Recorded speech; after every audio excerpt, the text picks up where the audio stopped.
Hi there, I'm Mark, and we're here with Dom. Hey, how you doing? So we're here at the Yu-Gi-Oh stand. So what's the? I mean, obviously people know what Yu-Gi-Oh are, but can you give us a brief breakdown of what the game is for people who don't know? Okay, so Yu-Gi-Oh is a TCG. It's a Japanese card game based on the series and anime, and it's very, very popular. Okay, that's cool. So what's the main agenda for today for you guys? We are giving demonstrations, so for the first time players, if you like, for the people wondering what we are, we introduce them to the game. We've got seal pack play, so we're teaching people how to play in a second type of game. We've got mini tournaments going on for the experienced players, and we've also got a Challenger Master, which is for the seasoned veteran, if you like. They come and test their skills against one of us. Yeah. So there's a lot going on. Oh, that's awesome. So obviously you've got Monster, Magic, Trap, Spell, and Effect Monster.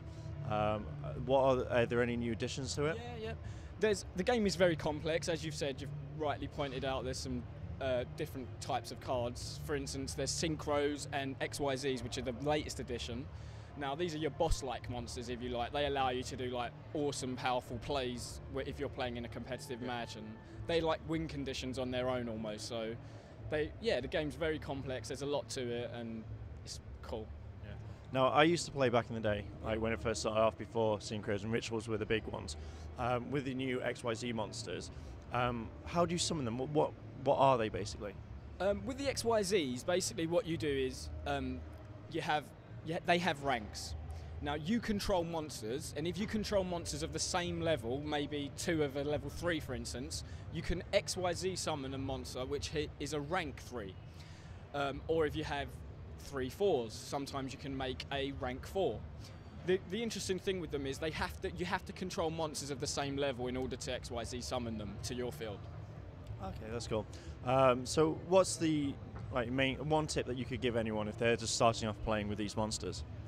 My main tip would be to really consider what you like playing, and then refine your deck to make sure that you've got enough options to do what you want to do.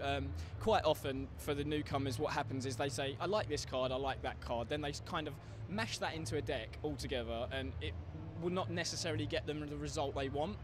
So the best thing we can suggest is play a type of deck which is really refined, does what you like it to do, because there are many decks that can do different things.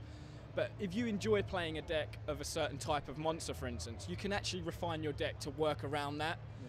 And the more you refine it, the more results you're going to see in game, because what's going to happen is your deck's going to do exactly what you want it to do. When you have too many types of things going on, your deck becomes less consistent.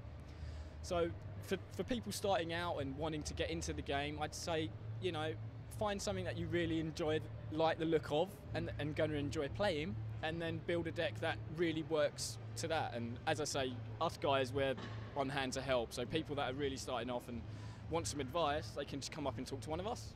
Oh, awesome. Okay, so the last question is, now I'm mainly more of a spellcaster type guy. What sort of monster are you into? Me personally, I like darks and lights. So I've always liked chaos, which even back in the day, if you like, were really good. You had Chaos Sorcerer and Black Luster. Now they've kind of seen a return, but now what's interesting is there's a few decks that have elaborated on that with Chaos Dragons. So dragons are obviously a power archetype on their own, but now they're with Chaos as well, and the deck is just so well rounded, so powerful that you swing in with big monsters that hit at 2/5 and 2/4 regularly, and that's probably my favourite archetype. But my deck I'm playing at the moment is wind-ups, which are very good. They go looking for themselves in the deck. Yeah. So if one activates, he allows you to get another one, and that sort of stuff. They're like really cool. Yeah. Okay. And do you have a favourite card? I mean, mine's the Dark Magician. Always has been since day one. Do you have a favourite card? Yeah, my favourite card of all time is Solemn Judgment. Yeah.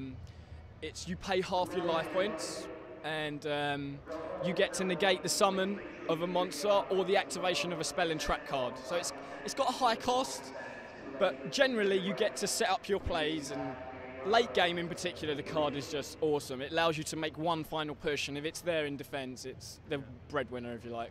Oh, that's cool. Well, thank you very much. You're very welcome. So yeah, thank you very much, guys.